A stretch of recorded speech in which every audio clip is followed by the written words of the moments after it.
ప్రజల మన ప్రభువైన యేసుక్రీస్తు నామమున అందరికీ ఉదయకాల సమయంలో శుభాభివందనములు తెలియజేసుకుంటున్నాను. ఈ దినం దేవుడు మనకిస్తున్నటువంటి మంచి వాగ్దానము, మంచి మాట.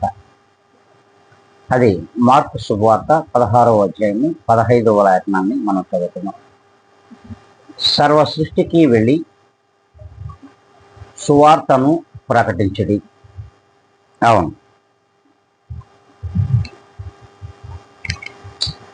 సర్వలోకమునకును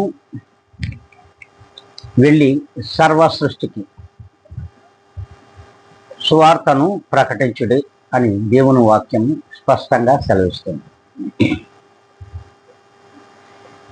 అంటే మంచి వార్త చెప్పమంటున్నాడు దేవుడు.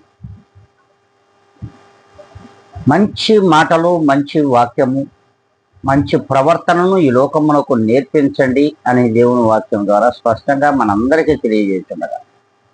అయితే ఈ లోకము దుష్టత్వములోను, దుర్మార్గంలోను, అవినీతిలోను, యథార్థత లోపించి కొట్టుమిట్టాడుతున్నటువంటి ఈ లోకములో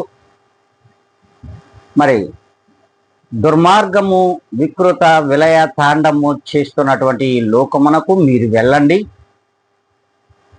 సర్వ సృష్టికి మంచి మాటలు ప్రకటించండి. అది నీతి యథార్థతలకు సాదృశ్యమై సత్య అన్వేషణలోనికి ఈ జనులు వస్తారు అనే ఒక ఆకాంక్ష ద్వారా ఈ యొక్క వర్తమానమును దేవుడు వాక్యము ద్వారా తెలియజేస్తున్నాడు. మరి సర్వ సృష్టిలో ఈ సువార్తను వినడానికి కూడా అంగీకరించిన జనులు ఈ లోకంలో ఉన్నారు అని అందరికీ తెలిసిన విషయమే. అయినా ఏ ఒక్కరైనా మంచి మాటలను అంగీకరించకపోతారనే దేవుని యొక్క సంకల్పమును ఈ దినము నుండైనా సరే మనం ప్రకటించుటకును ఆచరించుటకును సిద్ధంగా ఉందాము అనుకుంటే అందరం కూడా తలలు ఉంచుకుందాం, కళ్ళు మూసుకుందాం, ప్రార్థనలో ఏకీభిద్దాం. సర్వోన్నతమైన స్థలములలో ఉన్న మా ప్రియ గొప్ప పరలోకపు తండ్రి,